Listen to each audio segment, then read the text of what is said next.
So I have genital herpes, and this is the power of why. And I think that I've always been the kind of person to really question every single thing ever. Why do we all go to school if school's a scam? Or why do people like drugs? Or like, why are McDonald's fries more enticing than broccoli? And I really questioned like absolutely everything, to the point where like some people in my life even got annoyed. They're like, you analyze everything. Why do you question everything? Maybe it's the autism, maybe it's not the autism. I have no idea. There's a silver lining to this, and it allowed me to really question every single thing about the herpes stigma, about the history of herpes, about society's perceptions, and it just comes down to like the power of why.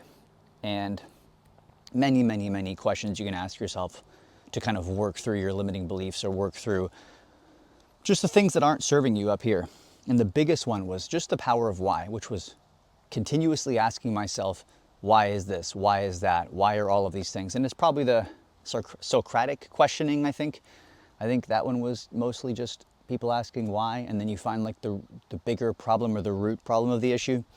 And the same thing applies to herpes. So get your journal out. Oh, you don't have a journal?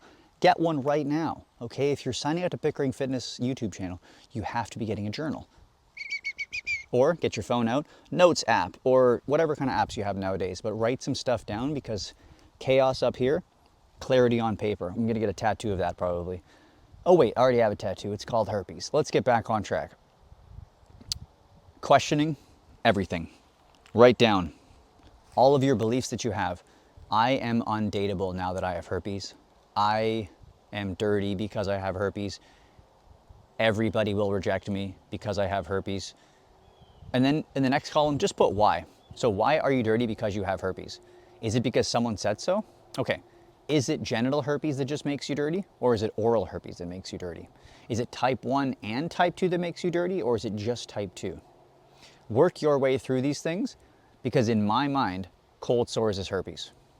Cold sore is HSV. The H stands for herpes. So if I'm dirty, majority of the population with HSV is dirty. Great, we're all dirty.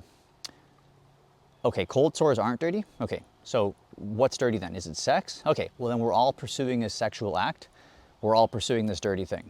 Our parents gave birth to us. They had sex. We're all dirty by that. So you really have to like, almost like elementary, break down all of these thoughts, because I don't think a lot of people take the time to like question, well, why am I dirty? Someone told me to.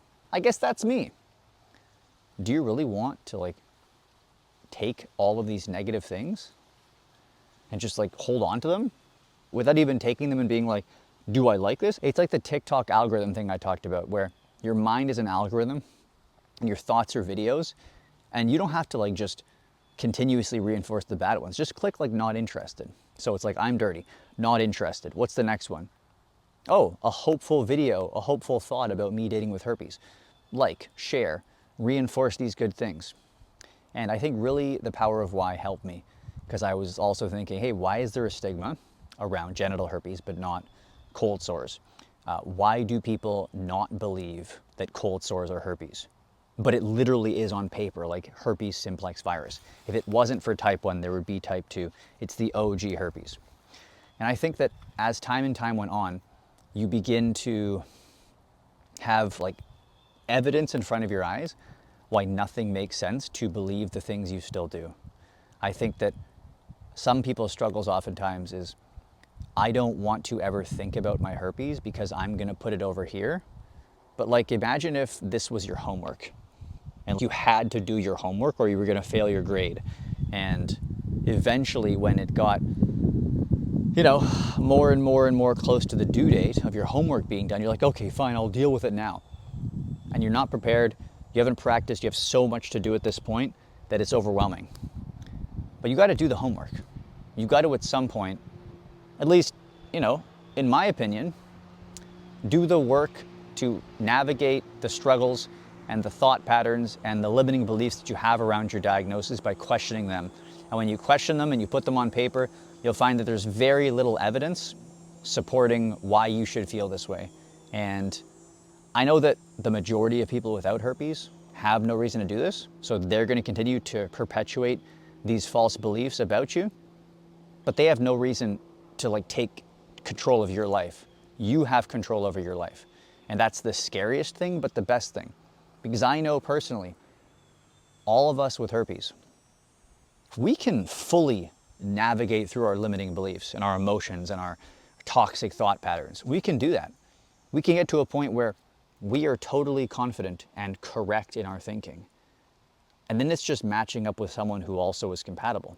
And if you meet someone who's ignorant or toxic or doesn't have a good perception of herpes, that's okay. That's on them. That's their thoughts about you. But the problem, once again, is when their thoughts about you and your thoughts about you line up. And if you don't start to do the work to build a self-image, build a confidence, build some sort of, I guess, metaphorical fence against the people on the other side, they're going to come through like running of the bull. That's all.